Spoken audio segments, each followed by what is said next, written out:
आप हमारे भी लल्ला का नामकरण कर दो ना। पुत्री, ये क्या कह रही हो तुम? विनती कर रही हूँ, और मेरी जे आग्रह अस्वीकार मत ही करो। आप दोनों भाइयों का नामकरण एक साथ हो जाएगा।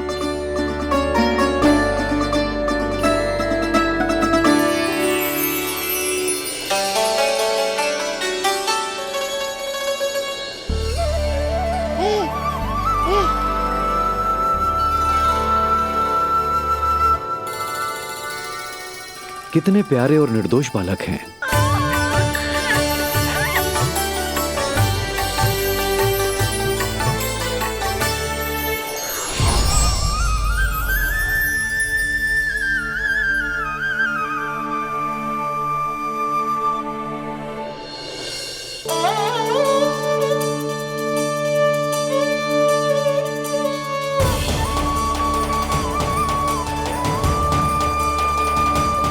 इन दोनों को देखकर गुरुदेव की आंखों में आंसू क्यों आ गए?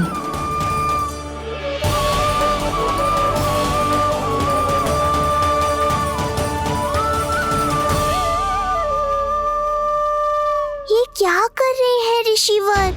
संभालिए अपने आप को, नहीं तो मेरा रहस्य खुल जाएगा आज। अरे ऋषिवर, हाथ मत जोड़िए। इससे पहले कि गड़बड़ हो जाए, अपनी नमस्कार मुद्रा को आशीर्वाद मुद्रा में बदल दीजिए। बात को समझिए, मैंने ये अवतार मैया और लल्ला के अद्भुत संबंध का अनुभव करने के लिए लिया है, पर आपकी भावुकता के कारण यदि मैया को मेरा सत्य पता चल गया तो ये संबंध ही बदल जाएगा।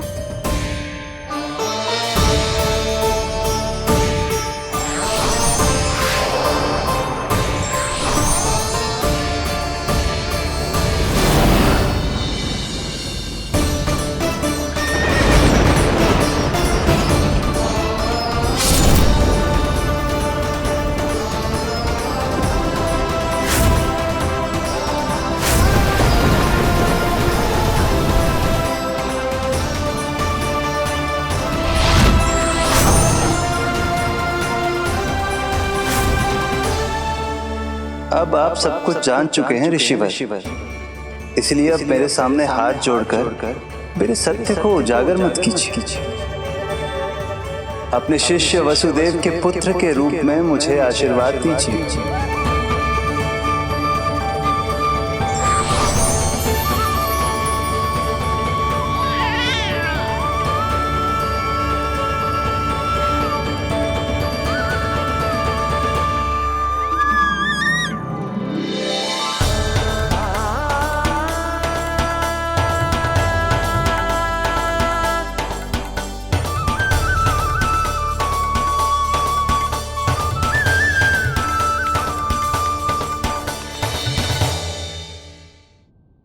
ऋषिवर, आप मौन क्यों हैं? और आपकी आंखों में आंसू? सब कुछ ठीक है ना? अब तो आप हमारे लल्ला का नामकरण करोगे ना? इन दोनों का नामकरण करना मेरा सौभाग्य होगा पुत्री।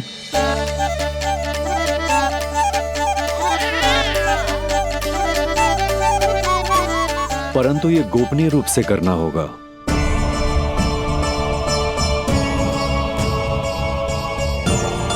अवश्य ही स्वामी का आग्रह होगा, ताकि कंस की बुरी दृष्टि हमारे पुत्र पर ना पड़े।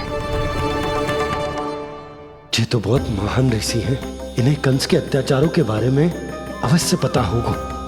अपनी संतान का नामकरण संस्कार करना एक मां के लिए उत्सव से कम नहीं होता है, पर यह छुपकर करना होगा। आप दोनों को स्वीकार तो है ना? जैसी आपकी आज्ञा गुरुदेव। स्वीकार है गुरुदेव। तो फिर कहाँ करना है हमें नामकरण का प्रबंध? गुरुदेव, मंदिर सही रहेगा? उससे पवित्र स्थान तो हो ही नहीं सकता है। ऋषिवर, आप तनिक विश्राम कीजिए, हम लोग प्रबंध करते हैं। मैं कुछ समय इन बालकों के साथ व्यतीत करना चाहूंगा। ये तो इनका सौभाग्य होगा। हमें आज्ञा दीजिए।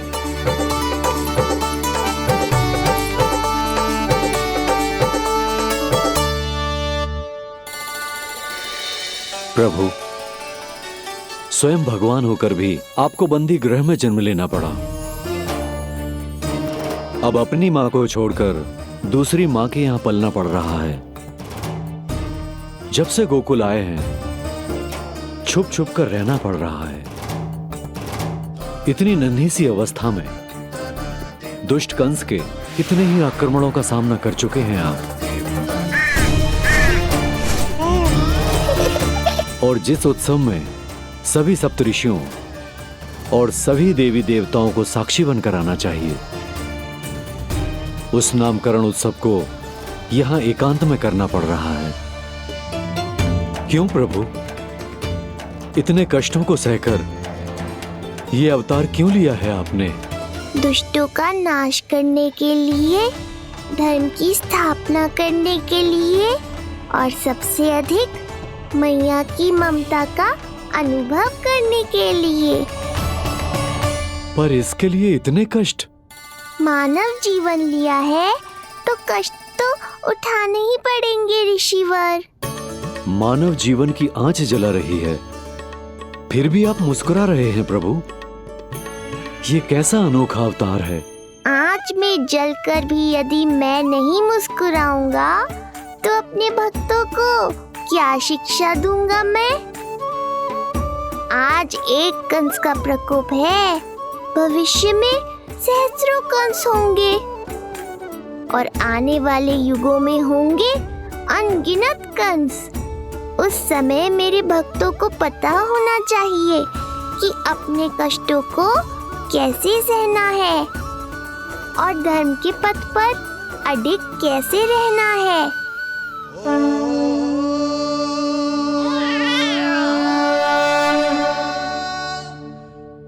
आप धन्य हैं प्रभु। देखा अस्ति, जब सिंह दहाड़ता है तो वन के सभी जीव जंतु इकट्ठे हो ही जाते हैं। वो सब जो मेरा विश्वास पात्र होने का अधिकार और ये सिंहासन पाना चाहते हैं, सामने आए। बुद्धि के बिना बल अपंग होता है महाराज, और मेरे पास बुद्धि और बल दोनों हैं। आप केवल आदेश दीजिए किसका संहार करना है।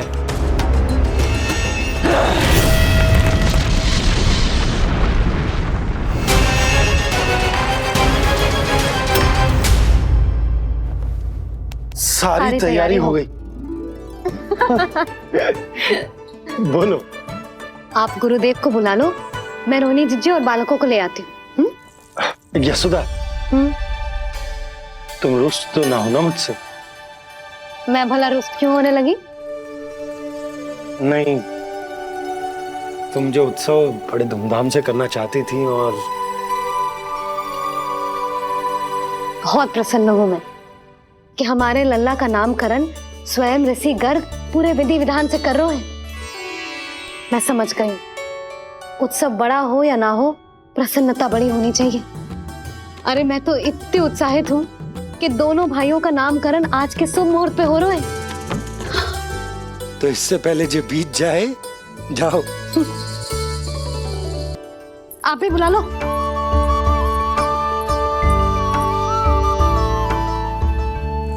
यहाँ सब के सब एक से बढ़कर एक है, तो फिर अपने कार्य के लिए किसका चुनाव सबसे पहले करूं? मेरा सामर्थ्य तो आपने अभी तक देखा ही नहीं महाराज। चुटकी बजाकर शत्रुओं का विनाश कर सकता हूं मैं।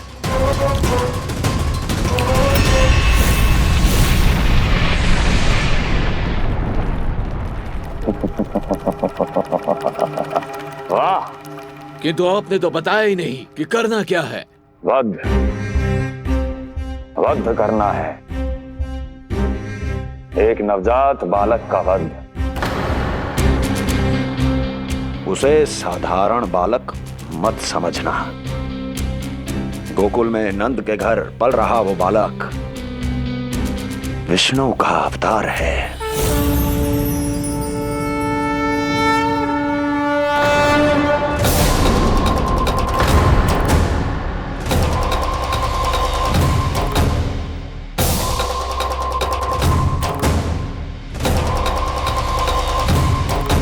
क्या हुआ?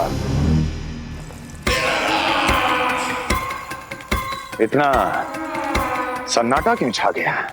क्षमा कीजिए महाराज, पर मैं नन्हे बालकों के साथ हिंसा नहीं करता। विष्णु अवतार बड़ा छलिया है महाराज, मैं उसका मुख भी नहीं देखना चाहता।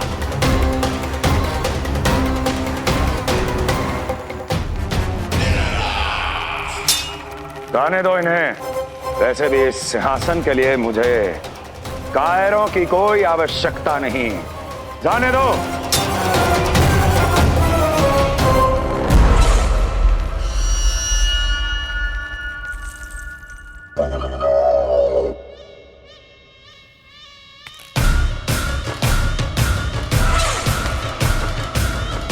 दुर्जन,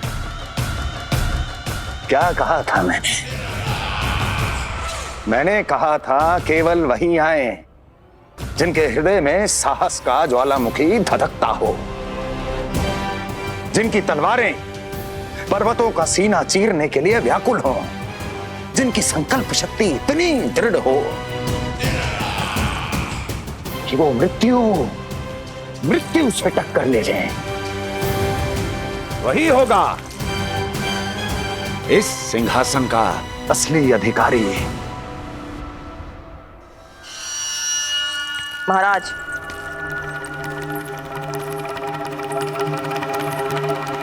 ना तो आपके दिए इस सम्मान का कोई मूल्य रह गया है और ना ही आपके भय का। अभी आपने ही कहा था ना कि जब वन में कोई सिंह दहाड़ता है तो उस वन के सभी जीव जंतु एक जगह एकत्रित हो जाते हैं, परंतु उसी वन में जब कोई बब्बर सिंह दहाड़ता है तो वही जीव जंतु भय के मारे इधर उधर भागने लगते हैं। निश्चित ही वो बालक इन सब के लिए बब्बर सिंह बन चुका है। उसका भय हमारे साम्राज्य की नींव हिला रहा है महाराज।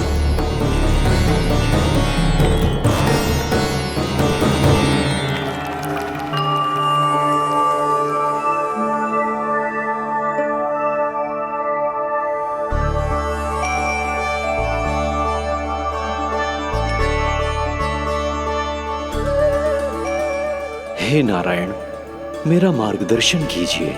हे मां सरस्वती, मुझे आशीर्वाद दीजिए ताकि मैं दोनों बालकों के लिए सर्वोत्तम नामों का चुनाव कर पाऊं।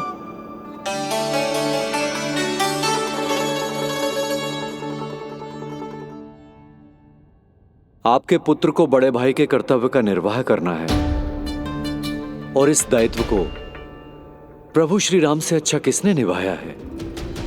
जैसा अटूट संबंध उनका अपने भाइयों के साथ था, मैं श्री नारायण से प्रार्थना करता हूं कि वैसा ही प्रेमपूर्ण संबंध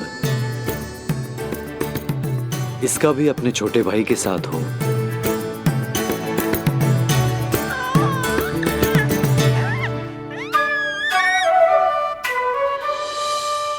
इसीलिए इसका नाम राम हो। इसीलिए इसका नाम राम, इसीलिए इसका नाम राम।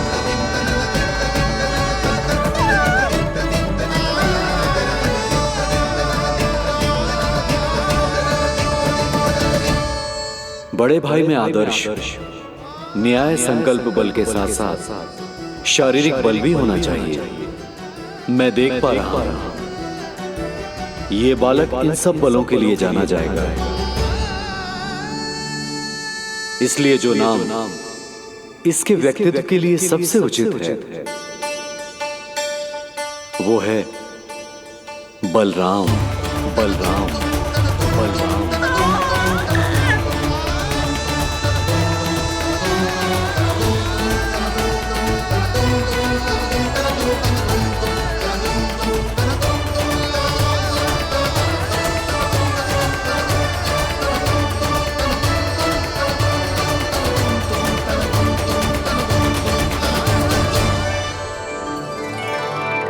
बलराम।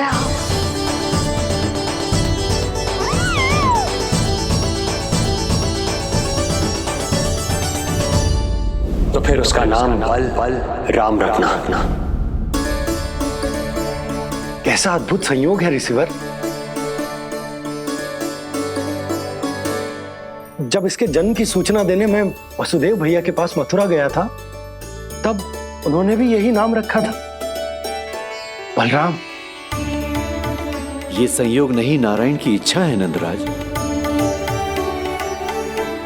बलराम से अधिक उपयुक्त नाम इस बलराम के लिए कुछ और हो ही नहीं सकता है। पर मैं तो दाऊ कहकर ही बुलाऊंगा इन्हें, बलदाऊ।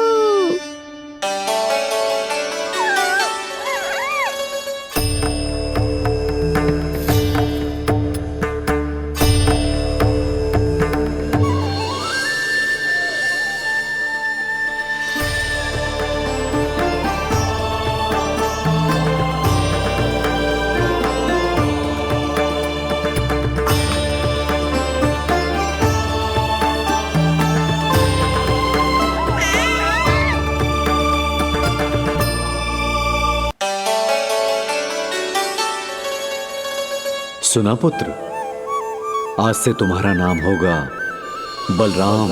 बलराम बलराम।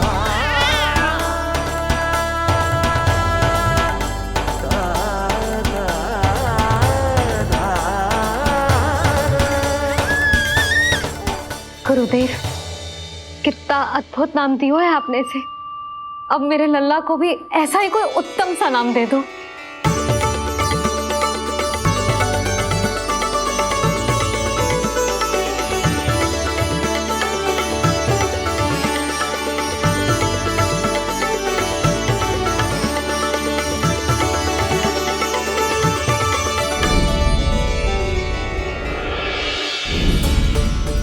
ये कठिन दायित्व आपने ही मुझे सौंपा है प्रभु। इसे निभाने की क्षमता भी आप ही दीजिए।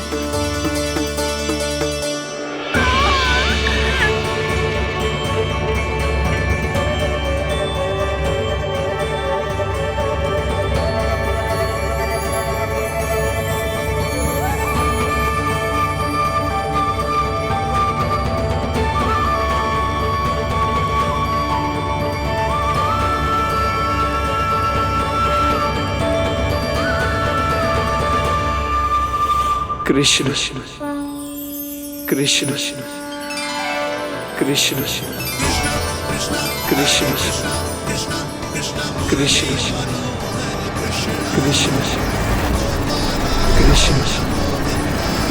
कृष्ण।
कृष्ण कोई साधारण शब्द नहीं है।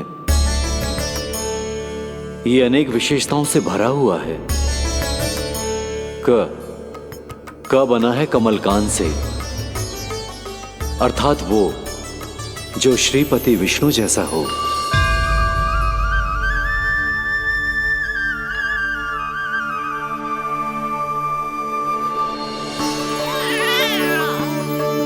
री की उत्पत्ति हुई है श्री राम से, अर्थात वो जो सबके हृदय में बस जाए।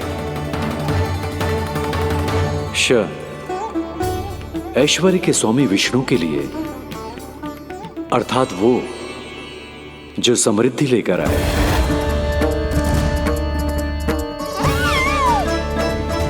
और ना है नरसिंह के लिए, अर्थात वो जो रक्षा करे। और अंत में आकार की मात्रा सूचक है अग्निदेव का, अर्थात वो जो स्वयं तप कर सबको पवित्र कर दे।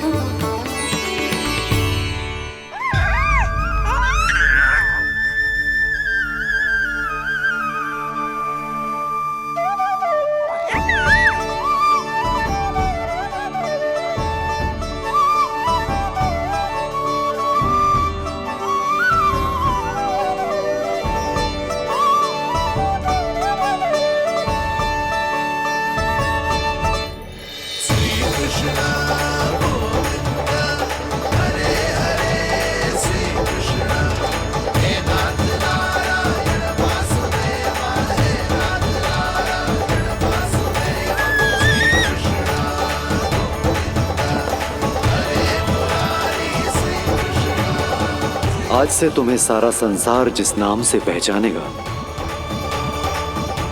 वो नाम है कृष्ण। वो नाम है कृष्ण। वो नाम है कृष्ण। वो नाम है कृष्ण। कृष्ण कृष्ण कृष्ण कृष्ण कृष्ण कृष्ण कृष्ण कृष्ण कृष्ण कृष्ण कृष्ण कृष्ण कृष्ण।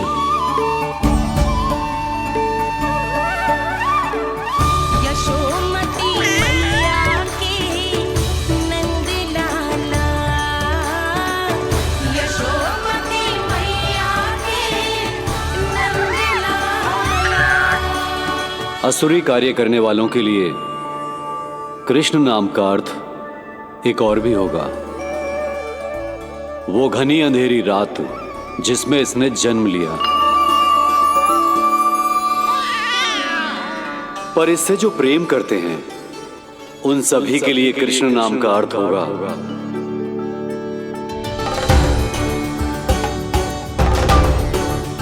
अतुलनीय सुंदरता और अथाह प्रेम।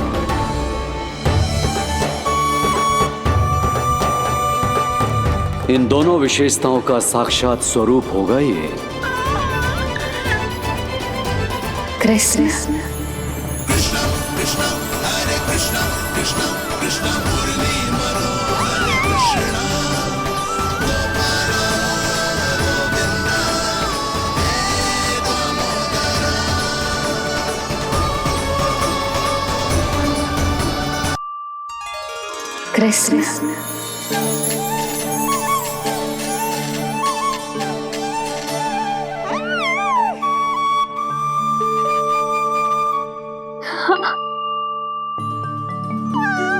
और जो मानवता के शत्रु हैं उनके जीवन में ये नाम अशांति, असुरक्षा, भय उत्पन्न करेगा।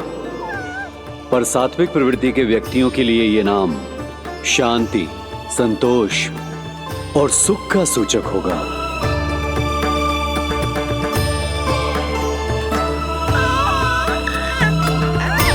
कृष्ण कृष्ण कृष्ण कहां से आ रही है ये ध्वनियां? कृष्ण कहां से आ रही है ये ध्वनियां? कृष्ण स्वामी महाराज,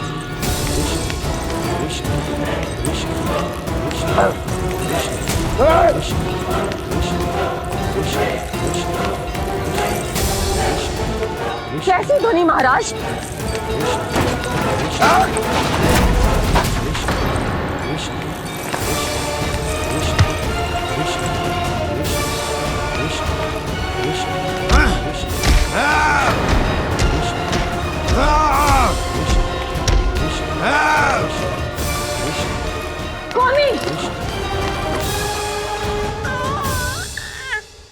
कृष्ण।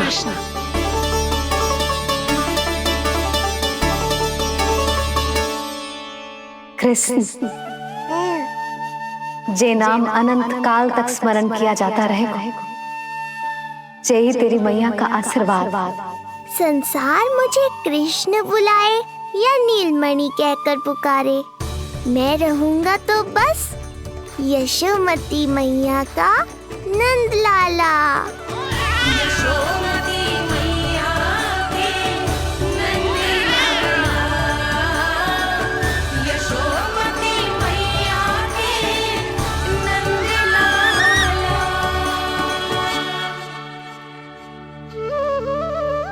गुरुदेव, आपने मेरे लल्ला को इतना प्यारा नाम दियो है, उसके लिए आपका बहुत बहुत धन्यवाद।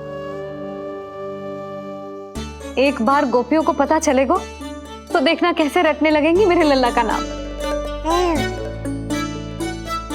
इससे पहले कि आप सब बाहर जाकर किसी और को बताएं, एक कर्मकांड शेष है।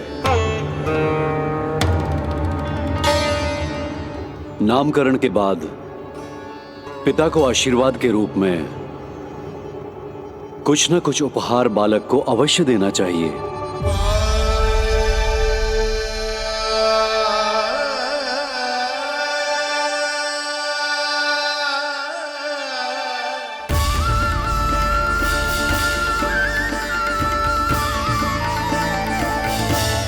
मैं क्या दूं?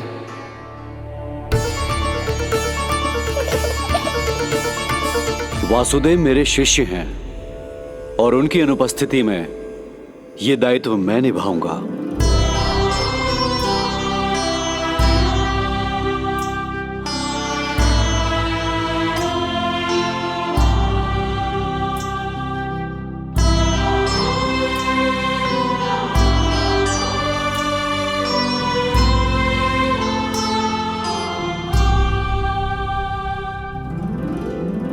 इसे अपने पिता की ओर से स्वीकार करो पुत्र।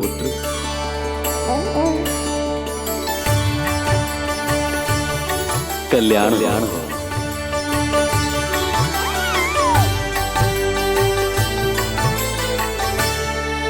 क्या दूं मैं इसे?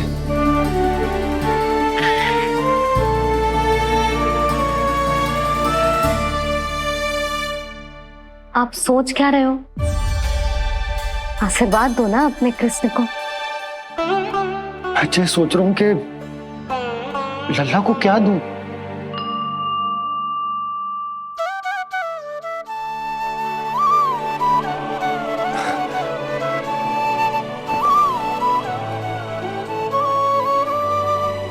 लल्ला, तू स्वयं ही बता दे, तुझे क्या चाहिए?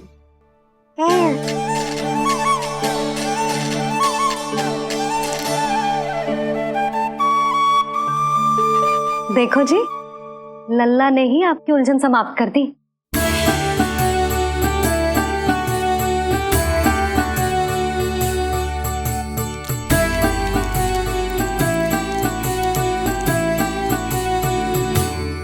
मेरा आशीर्वाद कि तेरा जे नाम कृष्ण तेरी प्रजा के लिए बहुत हितकारी हो।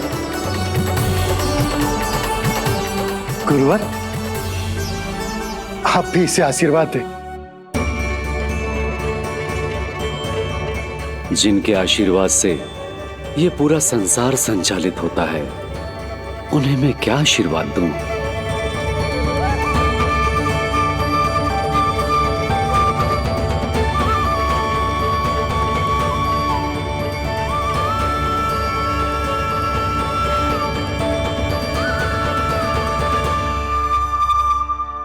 आपने तो मुझे मेरा नाम दिया है ऋषिवर। ये तो मेरा सौभाग्य था प्रभु कि आपने इस कार्य के लिए मुझे चुना। पर आपका कार्य अभी समाप्त नहीं हुआ ऋषिवर। एक विनती और है मेरी। आज्ञा दीजिए प्रभु, क्या करना होगा मुझे? बाबा को मेरी वास्तविक पहचान बतानी होगी आपको, और इन्हें इस बात के लिए मनाना होगा कि ये मैया को कभी भी मेरा सत्य पता ना चलने दे। पर प्रभु, मैं ये कैसे कर पाऊंगा? आप ही कर पाएंगे ऋषिवर, क्योंकि अब आप इस कृष्ण अवतार के मुख्य उद्देश्य को जानते हैं। बंद करो, बंद करो ये ध्वनिया। कौन सी ध्वनिया? ये ध्वनिया बंद करो, बंद करो। क्या सुनाई दे रहा है? ये शब्द जो मेरे कानों में गूंज रहा है। भारत भारत समझिए। रुक जाइए। बस कीजिए महाराज।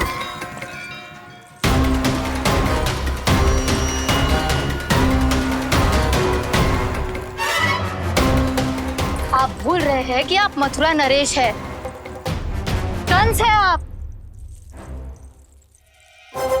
और किसी भी व्यक्ति, वस्तु या घटना से महाराज कंस इतने व्यथित नहीं हो सकते कि वो सुदबुद्ध खो बैठे।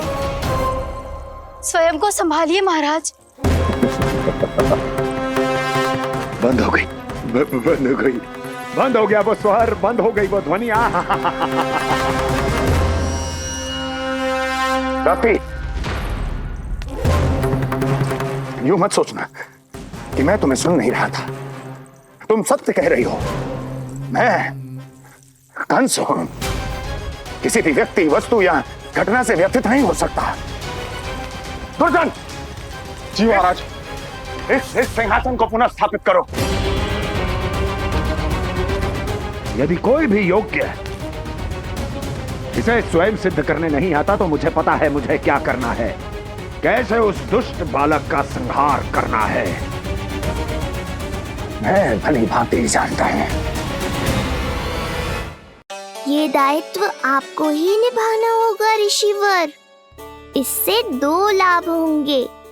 एक तो मेरे बाबा कंस के कारण होने वाली चिंता से मुक्त हो जाएंगे और आवश्यकता पड़ने पर मेरी पहचान को मैया से सुरक्षित रखने में सहायता भी करेंगे।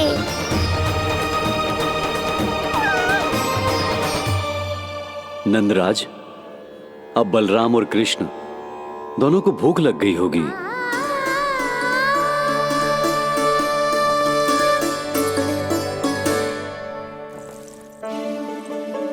प्रणाम गुरुदेव। प्रणाम गुरुदेव।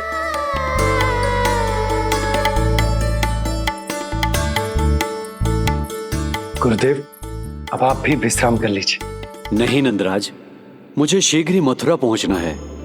राजा वासुदेव और रानी देवकी मेरी प्रतीक्षा कर रहे होंगे। पर इससे पहले कि मैं जाऊं, मुझे आपको कुछ बताना है।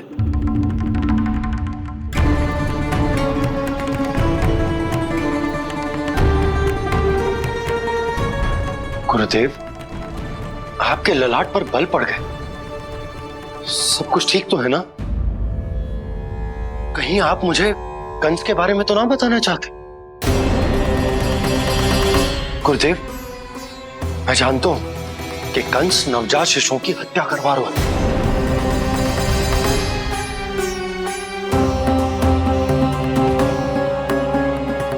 कंस नहीं, कृष्ण के बारे में कुछ कहना है मुझे।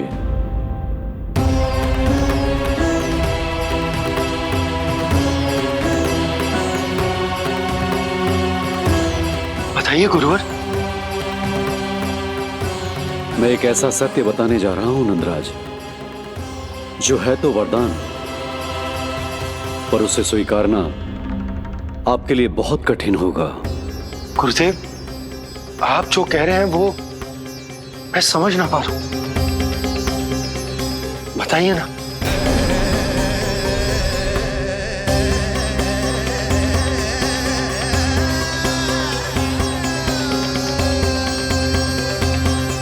बताइए ना गुरुवर।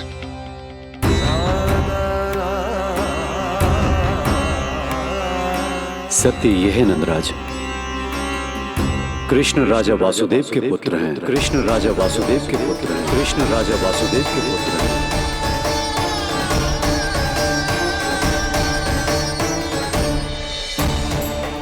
और वो कोई साधारण बालक नहीं है।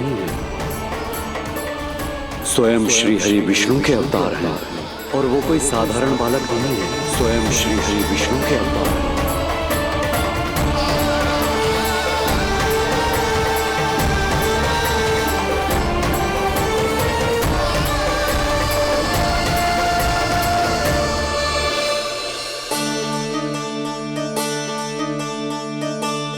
कशु विचित्र लग रहा है।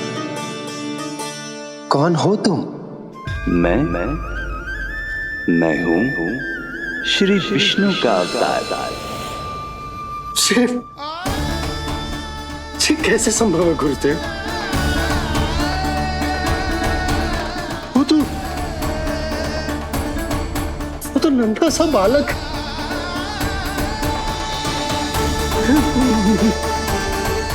वो श्री नारायण का अवतार कैसे हो सकता है? और गुरुदेव, आप ये सोच भी कैसे सकते हैं कि वो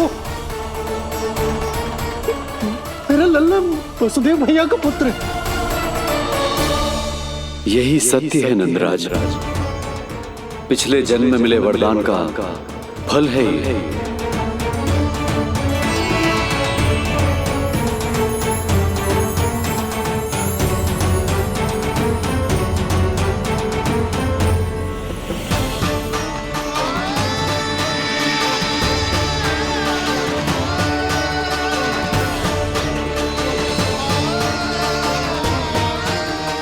मैं आपकी संतान के रूप में अवश्य आऊंगा, किंतु उसके लिए आपको मेरे अगले अवतार के बाद एक और अवतार की प्रतीक्षा करनी होगी,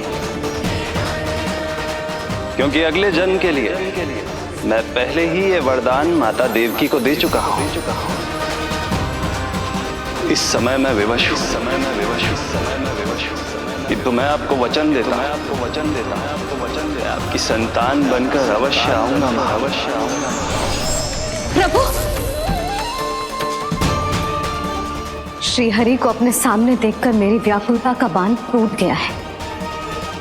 2 जन्म बहुत बड़ा समय होता है स्वामी। अपने पुत्र के रूप में हरि को गोद में खिलाने के लिए अब मैं और 2 जन्मों तक प्रतीक्षा नहीं कर सकती। धरा!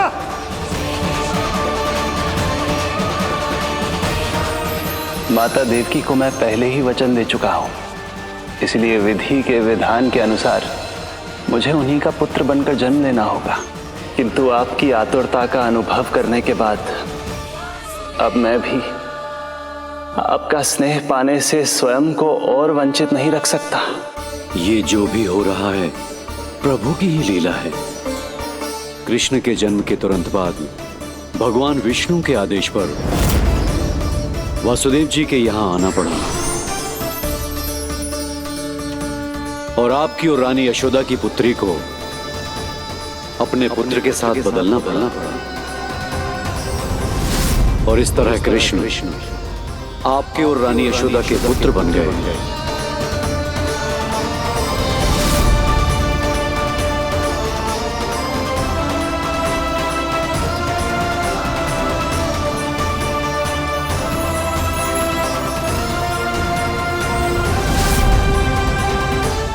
आपने सही कही थी गुरुदेव। जिस सुनने में तो वरदान ही लगता, पर इसे स्वीकार करना उतना ही कठिन।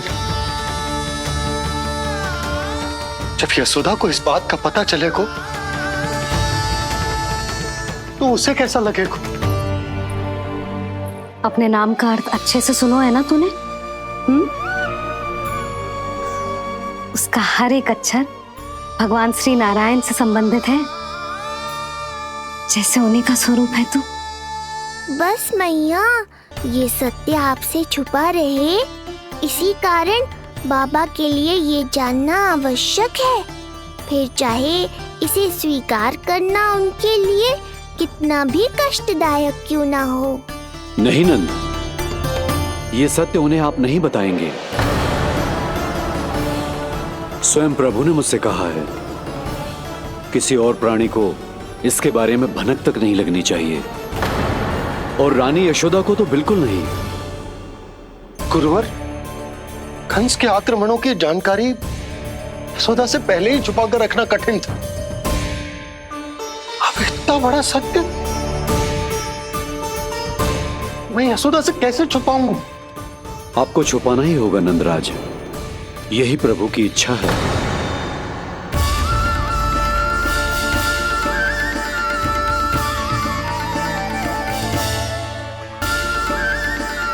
पर क्यों गुरुवर? ताकि नारायण अपनी मैया की ममता का अनुभव कर पाए। यही तो उनके अवतार का मुख्य उद्देश्य है। मुख्य उद्देश्य? हाँ नंदराज, नर नारायण के अवतार में अपनी तपस्या करते समय प्रभु ने जो अनुभव किया था, उसके कारण ममता के सुख का अनुभव करने के लिए प्रभु व्याकुल हो उठे थे। ऐसा क्या हुआ था, मुझे भी बताइए। हो सकता है ये बात इस सत्य को स्वीकार करने में मेरी सहायता करे। बहुत समय पहले की बात है। अनेक देवी देवता परम प्रभु विष्णु के पास बैकुंठ गए थे। वहां प्रभु की आंखों में आंसू देखकर वो सभी स्तब्ध रह गए।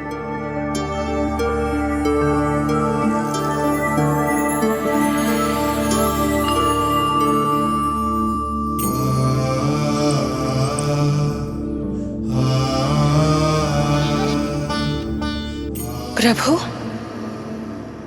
आपकी आंखों में आंसू?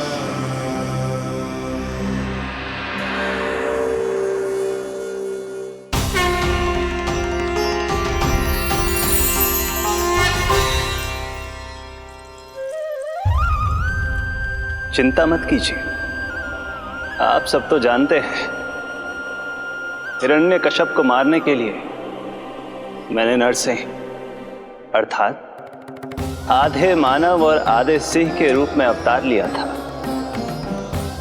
उस राक्षस का वध करने के बाद नर और सिंह दोनों भागों ने अलग अलग होकर नर और नारायण के रूप में पुनः जन्म लिया। वर्तमान में वो दोनों बद्रिकाश्रम में तपस्या कर रहे हैं।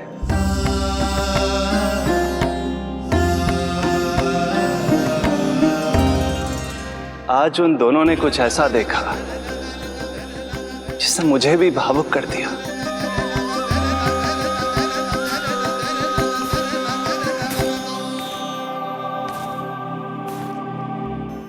सखा, ये युवक कौन है? निकट के एक गांव के धनी व्यापारी का पुत्र है ये। प्रत्येक संध्या वन के उस पार ये अपनी प्रेयसी से मिलने जाता है और फिर रात्रि भर उस नर्तकी के साथ सहवास करने के बाद सुबह अपने निवास को लौट आता है। यदि यही इसका नित्य क्रम है तो फिर आज ये इतने तनाव में क्यों है?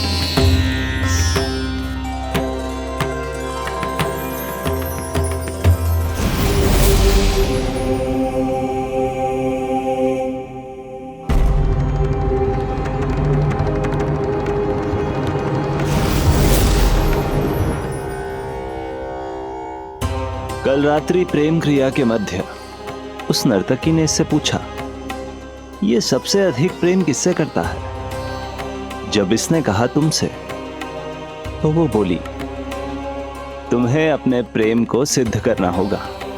अपनी मां के हृदय को उसके तन से अलग कर मुझे सौंपना होगा।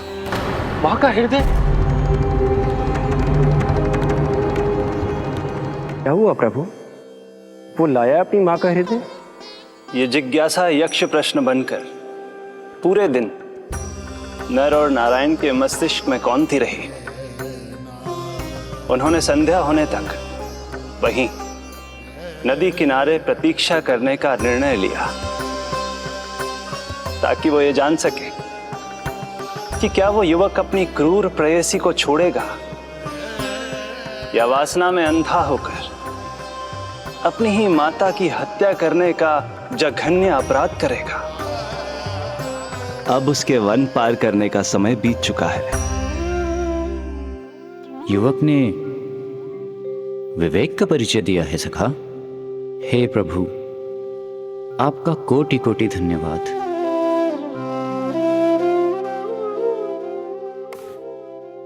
सखा,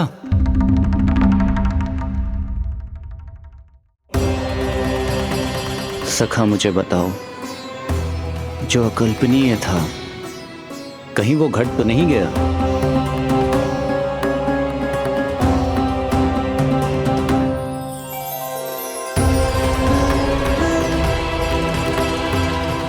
जब इस युवक की मां को इसकी प्रेयसी की क्रूर मांग के बारे में पता चला तो जो उसने किया वो इस समस्त संसार में केवल एक मां ही कर सकती है। बस इतनी सी बात?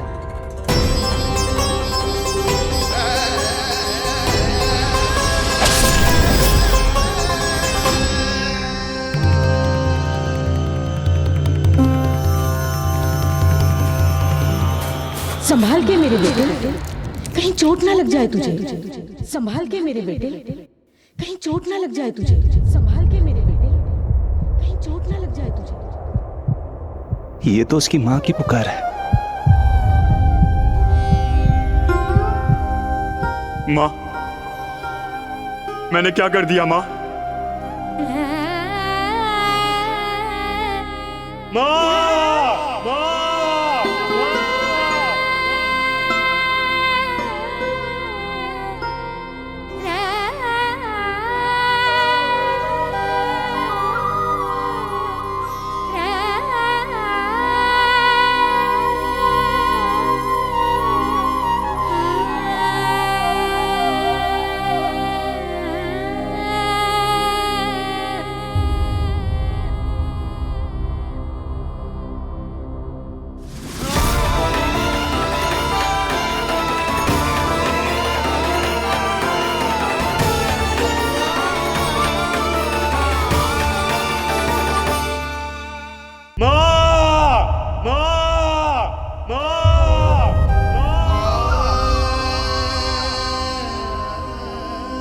इस घटना से केवल नर और नारायण ही भावुक नहीं हो गए थे, बल्कि बैकुंठ में बैठे श्री हरि की आंखों में भी आंसू आ गए थे।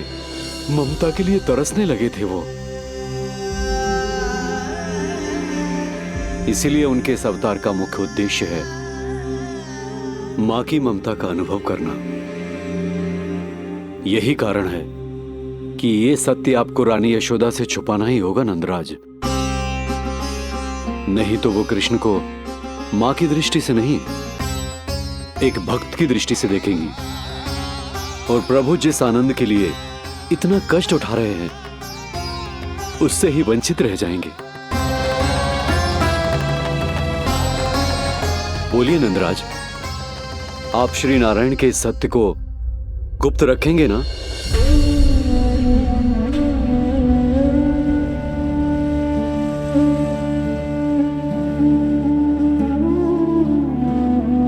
प्रभु ने मुझे कैसी दुविधा में डाल दिया है गुरु। यशोदा से तो ये सत्य मैं छुपा भी लूंगा, परंतु स्वयं से कैसे छुपाऊंगा?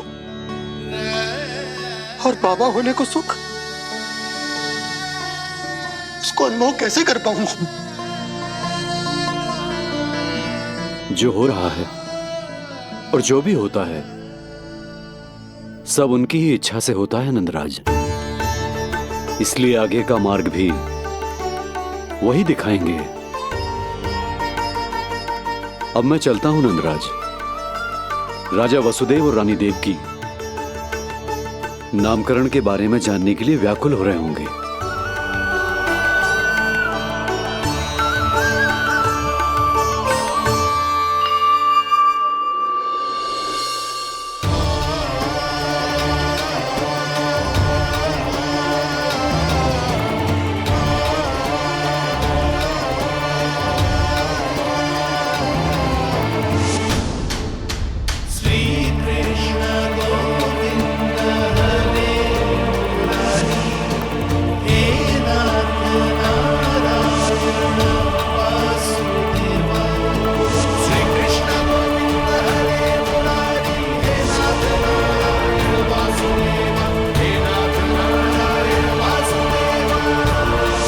सत्य ये है नंदराज, कृष्ण राजा वासुदेव के पुत्र हैं।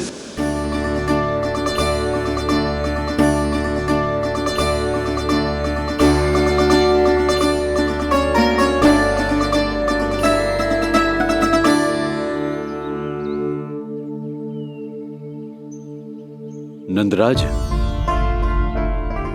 अपने आप को संभालिए और शांत चित्त से घर लौटिए।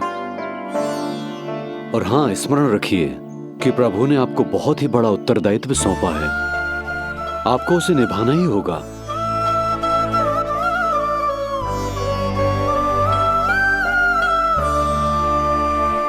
प्रभु आपको शक्ति दे।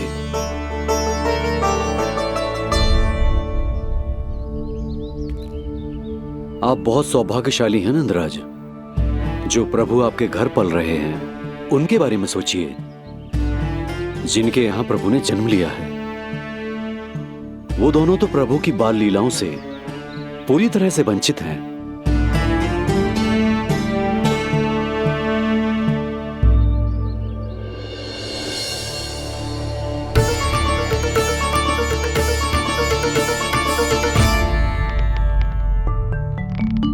कहाँ रह गए तेरे बाबा लल्ला? जो आए क्यों ना अब तक?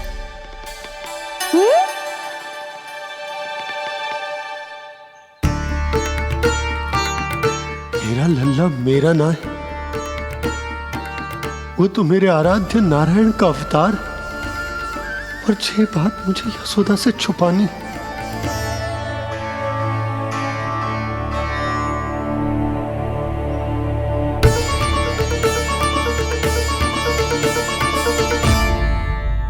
बाबा वहीं खड़े मत रहो, अब आ भी जाओ ना।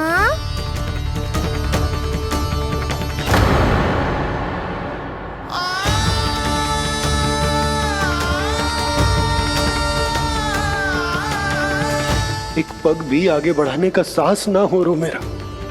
हे प्रभु, आप ही बताओ, अपने आराध्य को, अपने इष्ट देव को अपने लल्ला के रूप में कैसे देख पाऊंगा मैं जानता हूँ बाबा, ये बहुत कठिन है, पर भीतर तो आओ।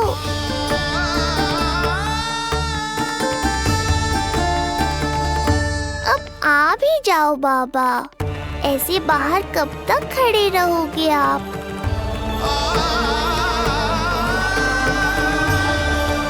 बस बाबा, बस आ जाओ भीतर, आ जाओ, आओ ना, आओ ना।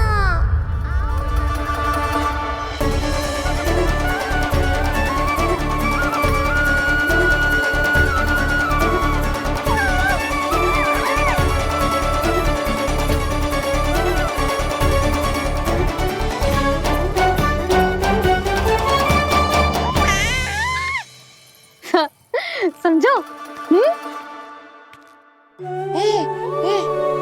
जब तू इधर उधर भाग रहा होगा तो तुझे बुलाने के लिए मैं तुझे ऐसे पुकारूंगी, कृष्ण। और जब तू शैतानी करेगो ना लल्ला, मैया को तंग करेगो, तो मैं तुझे क्रोध में ऐसे बुलाऊंगी, कृष्ण। हाँ। इसे सत्य पतो ना है, इसीलिए कितनी अच्छी तरह से मैया होने का कर्तव्य निभा रही है। पर मैं अब बाबा होने का कर्तव्य कैसे निभा पाऊंगा?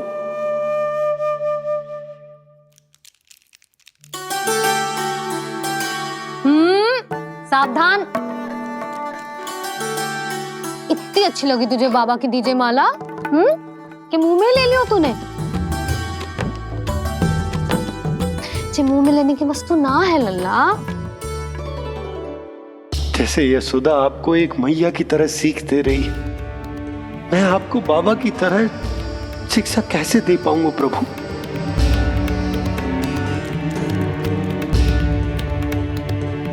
कृष्ण, अभी मना किया ना मैया ने? ये तो प्रभु को ही डांट रही है। सावधान, जो फिर से मुंह में लिया तो। यशोदा, तुम्हें पता भी है तुम किस पर क्रोधित हो रही? हाँ, अपने लल्ला पर। और किस पर? मेरे कहने का अर्थ ये है कि तुम्हें सच में पता भी है जे कौन है?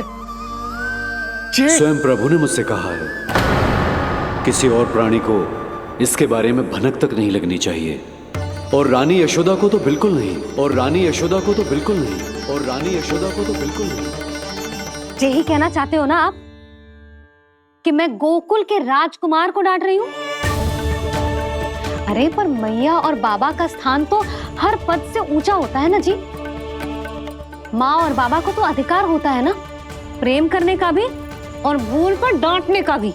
बस यही बात आपको समझनी है बाबा, फिर सब पहले जैसा हो जाएगा। मैं समझता हूँ जे, पर ये विचार के जे केवल हमारा पुत्र ना है, ये स्वयं नारायण का अवतार भी है, इसे अपने मन से निकाल ना पा रहा हूं मैं। ओहो, आपको समझाना तो मैया को संभालने से भी अधिक कठिन है बाबा। लल्ला, अरे लल्ला। जशोदा जी, आपने हमें नामकरण के लिए ना बुलायो। कोई बात ना है, लेकिन ये तो बताओ कि लल्ला का नाम क्या रखो है? हाँ भाभी, बताओ ना। हाँ जीजी, अब और प्रतीक्षा ना हो रही हमसे। इसका नाम रखो है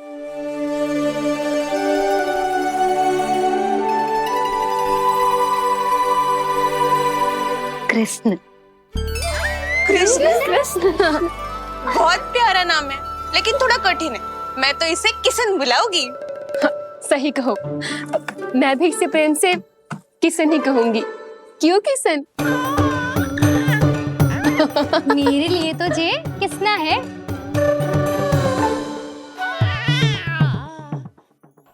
क्या कर रही हैं ये सब? बाबा, इन सब के लिए मैं केवल कृष्ण हूँ, भगवान नहीं। बस अब आप भी शीघ्र ही समझ जाओ ना ये। अरे तुम सब। हाँ हाँ, बुरा मुझे भी लग रहा है, जो सारी की सारी पहले ही दिन मेरे लल्ला का नाम बिगाड़ रही हैं। किंतु इसमें भी इन सब का प्रेम ही छुपा है, और हम सब तो प्रेम से भगवान को भी प्यारा सा नाम दे देते हैं, है ना? हाँ। सत्य तो ये है कि कृष्ण नाम बहुत अच्छा है, किंतु मैं भी अपने लल्ला को प्रेम का नाम देना चाहती हूँ। कान्हा बुलाऊंगी इसे, कान्हा बुलाऊंगी इसे, कान्हा बुलाऊंगी इसे।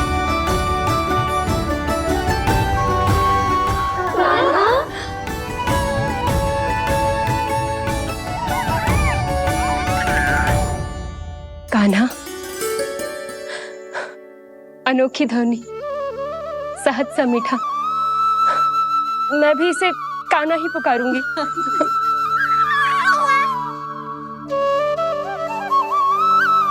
आप भी बुलाओ ना इसे। आप एक बार बुलाकर तो देखो, झट से पलट कर देखेगा आपको ये हमारा नटखट कान्हा। प्रभु, ये सब आपका सत्य ना जानती, पर मैं जानता हूं।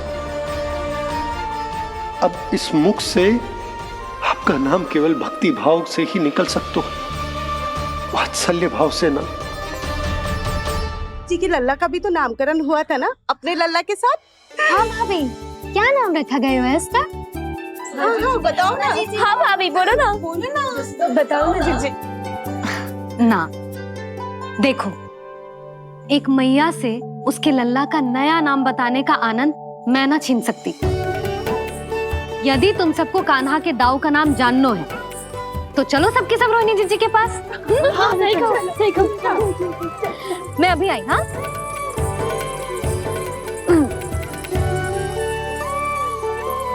सुनो जी, आप लल्ला को संभालो, मैं अभी आई। रोहिणी, मैं कैसे? ये प्रभु, लल्ला। जी क्या मैं कर रहे हो? क्या हो गया आपको? मैं शीघ्र ही आ जाऊंगी। यशोदा, मुझसे दूर कब तक रहोगे बाबा?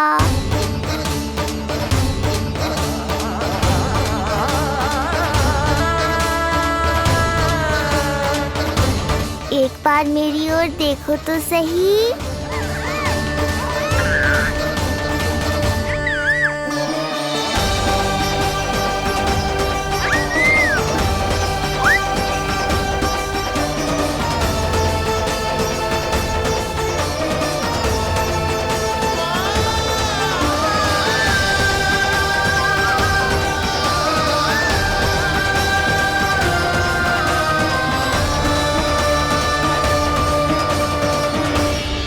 प्रभु, मुझे दुविधा में डालकर आप मुस्कुरा रहे हो। ये कैसी परीक्षा है?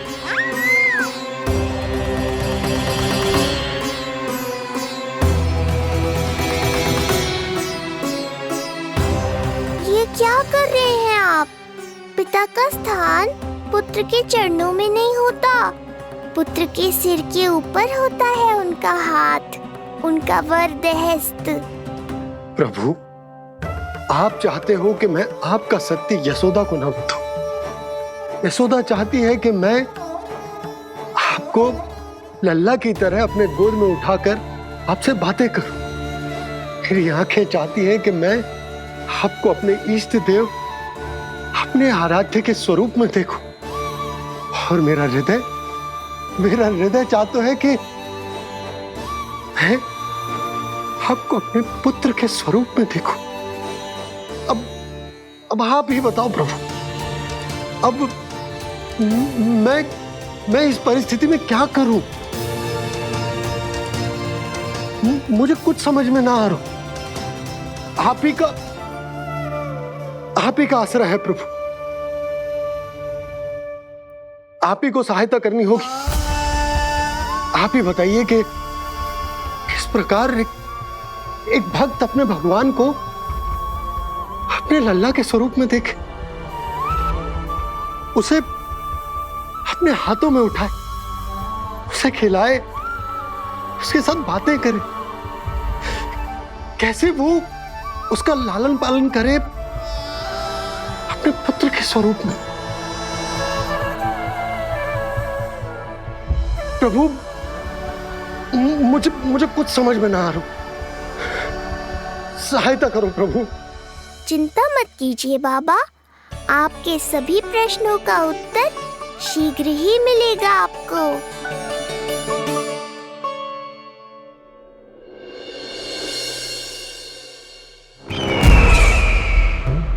ऋषि गर्ग पधारे हैं महाराज।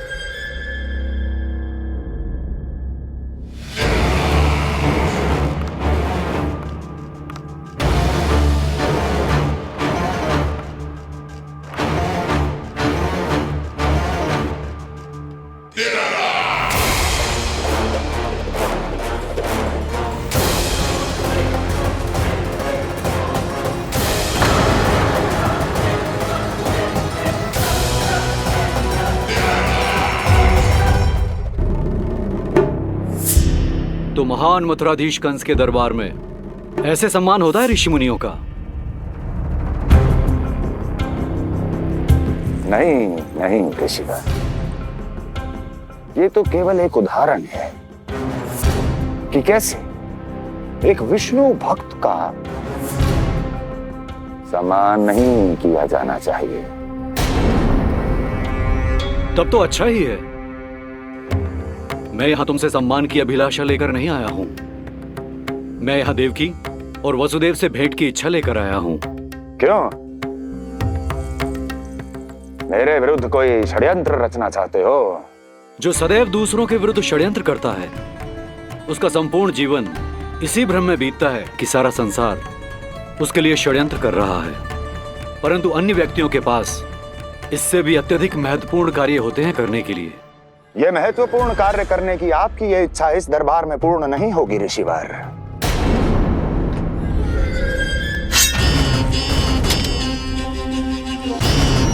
मैं आपको उन दोनों से भेंट करने की आज्ञा नहीं दूंगा। कैसे रोकोगे मुझे?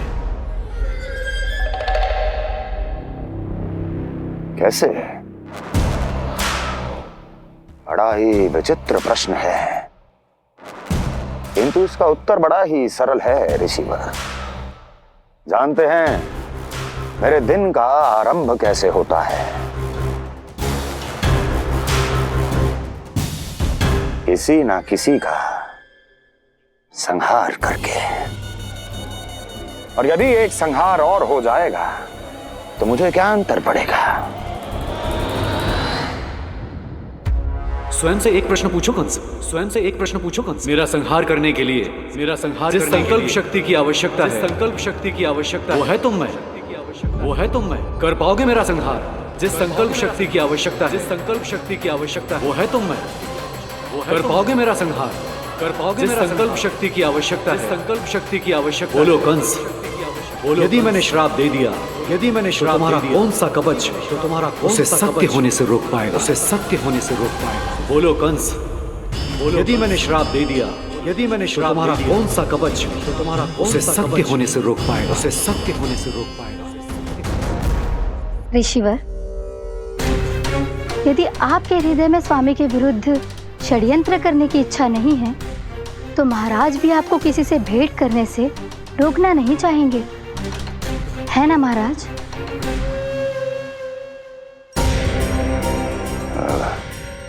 हाँ, आप उन दोनों से भेंट कर सकते हैं।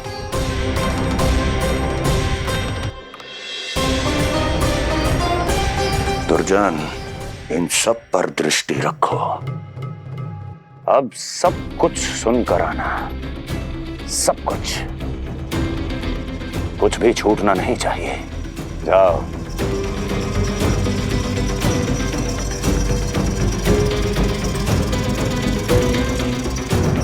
लगता है प्राप्ति राजकार्य सीख रही है मुझसे।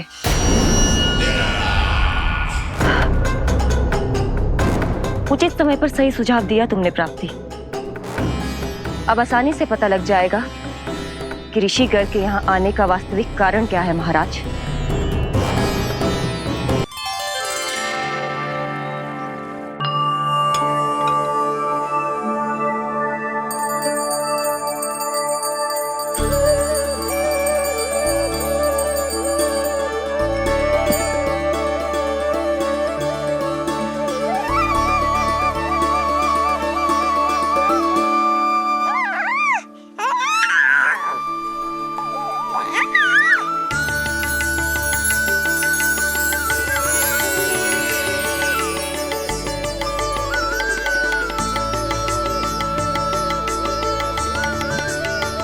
स्वयं नारायण मेरे घर में है तो ये फूल उनके चरणों में क्यों चढ़ा रहा हूं? तैयार होगा मेरा लल्ला। किंतु बुरी दृष्टि वाला टीका लगाना तो भूल ही गई तेरी मैया। अभी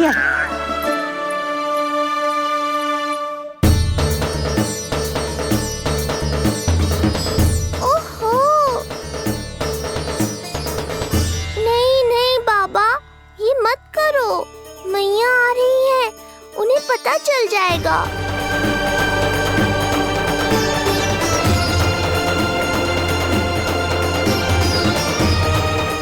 ये फूल तो आपके चरणों के लिए ही बने हैं प्रभु, इन्हें स्वीकार करें।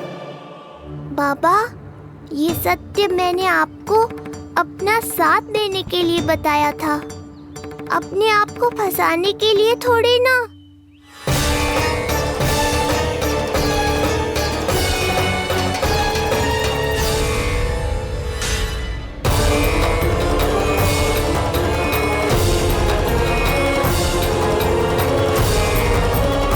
नारायण नारायण। प्रणाम पंडित जी। नंदराज जी, रानी जी, बिटिया के पांव भारी थे ना, तो उसे लिवाने समधियाने चला गया था। वहां कुछ अधिक ही समय लग गया। आज वापस आया तो पता चलो कि स्वयं गर्ग ऋषि ने लल्ला का नाम रखो है, सो मिलने चला है। क्या नाम मिलो है इसे?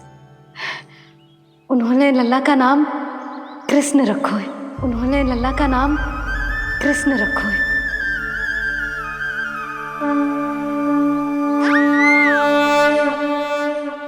कृष्ण।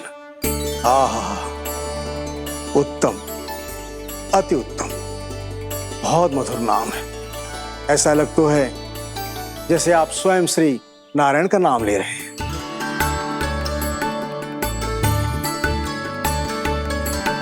स्थिति को और गंभीर मत बनाओ पंडित जी। आपको तो बाबा के प्रश्नों का उत्तर देना है। एक बार मेरी ओर देख लो, आपको स्वयं ही पता चल जाएगा कि आपको इस समस्या को कैसे सुलझाना है।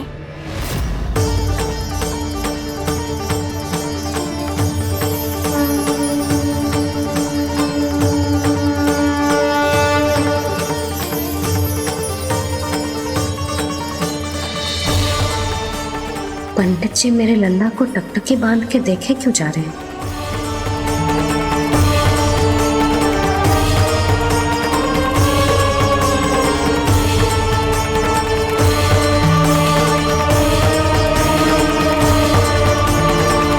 स्थिति को और गंभीर मत बनाओ पंडित जी।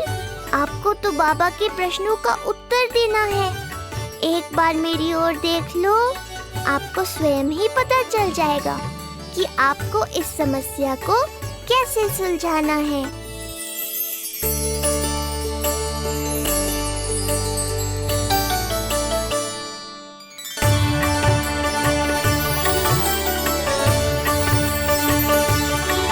क्या हुआ पंडित जी?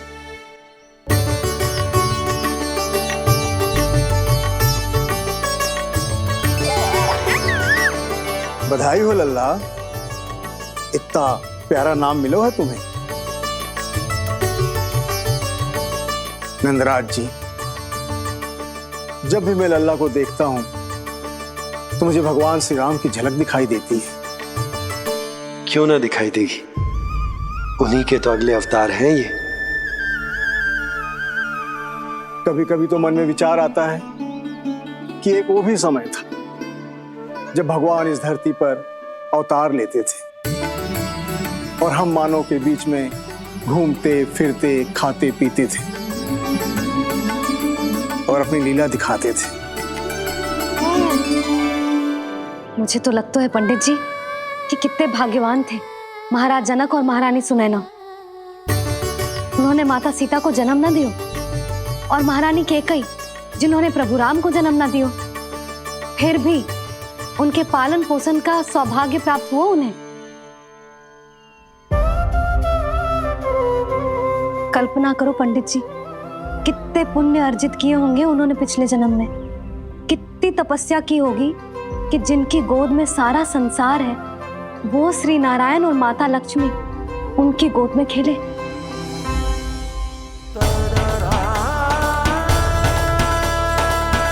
संसार में अवतार लेकर सांसारिक नाते भगवान को भी निभाने पड़ते हैं, फिर हम तो मानव हैं। संसार में अवतार लेकर सांसारिक नाते भगवान को भी निभाने पड़ते हैं, फिर हम तो मानव हैं।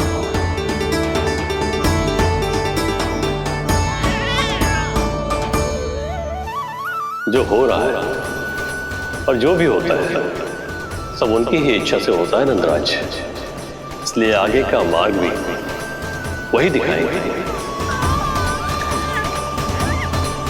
तो आपने मुझे मेरे प्रश्नों के उत्तर दिला ही दिए।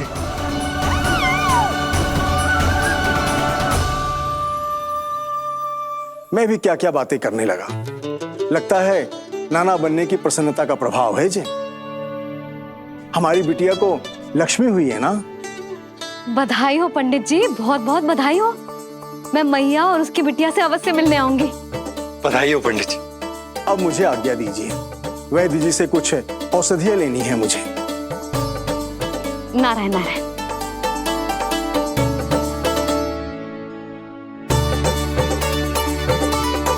आजा लल्ला, आजा।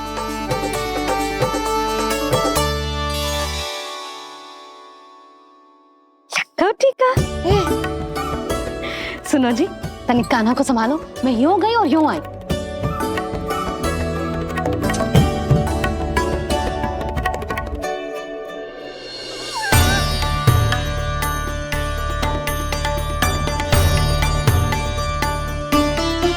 क्या हुआ? मैं देख रही हूँ नामकरण के बाद से एक बार भी आपने कान्हा को गोद में ना लिया है। सब ठीक है ना? हाँ,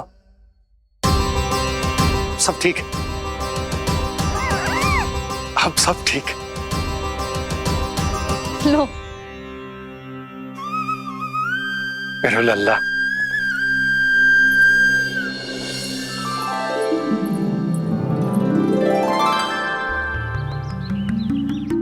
आपका बहुत बहुत धन्यवाद ऋषिवर। यादवों का कुलगुरु होने के नाते ये तो मेरा कर्तव्य था पुत्री। मुझे क्षमा कर दे लल्ला, कुछ समय के लिए मैं अपने कर्तव्य से भटक गया था। सब कुछ पूरे विधि विधान से संपन्न हुआ है।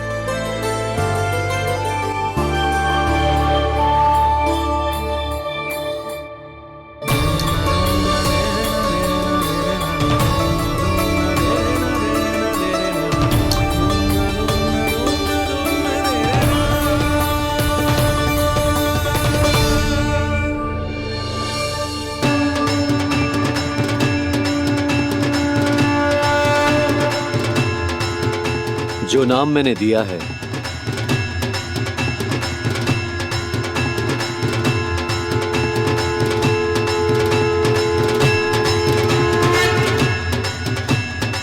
आप मुझे क्षमा कर दो बाबा, मैंने आपको इतनी दुविधा में डाल दिया।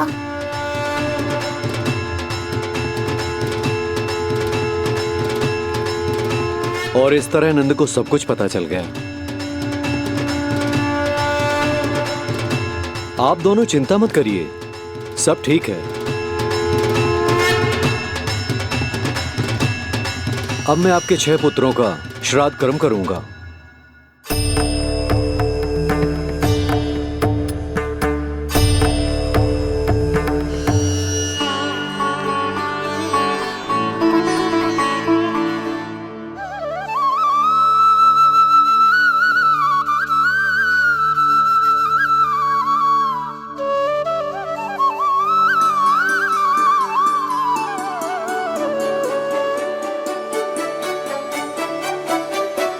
कान्हा,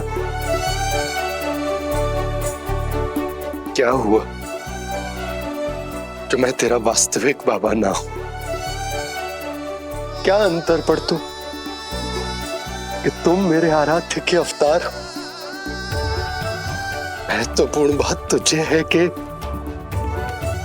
मुझे तुम्हारे साथ मुस्कुराने को, तुम्हें खिलाने को, तुम्हारा ध्यान रखने को, तुमसे प्रेम करने को सौभाग्य प्राप्त हो।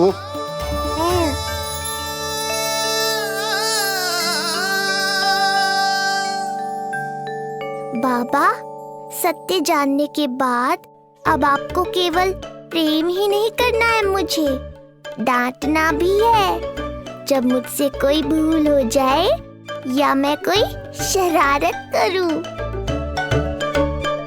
तुमने मुझसे कुछ कही कान्हा,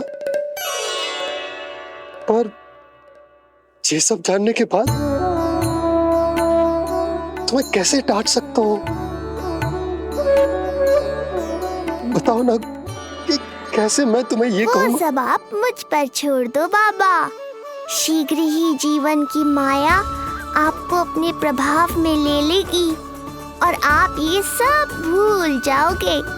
पर जब जब मेरी दिव्यता की झलक संसार को मिलने वाली होगी और मेरा सत्य मैया को पता चलने वाला होगा, तब तब आपको इसका स्मरण हो जाएगा। इसका अर्थ है कि गुरुवर ने सही कहा था। श्री हरि की आंखों में भी आंसू आ गए थे, ममता के लिए तरसने लगे थे वो। इसीलिए उनके इस अवतार का मुख्य उद्देश्य है माँ की ममता का अनुभव करना। जो सत्य है कि इस अवतार का मुख्य उद्देश्य माँ की ममता का अनुभव करना। वो तो है बाबा, पर उसके साथ साथ आपका प्रेम पाना भी है। जानते हो, किसी संकट की स्थिति में आपको सब कुछ स्मरण क्यों आएगा? ताकि आप मैया को सत्य पता चलने से रोक पाओ। बोलो बाबा, आप मेरी सहायता करोगे ना?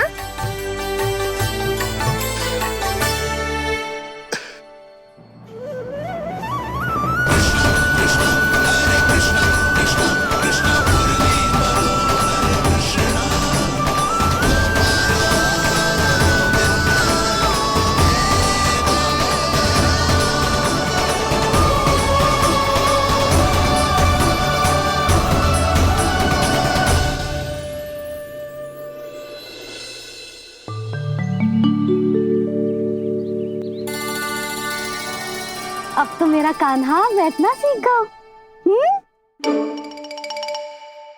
अब आगे से मैया कार्य करेगी तो कान्हा मैया के निकट ही बैठेगा। कितनी अच्छी तरह से बैठने लगो मेरा कान्हा।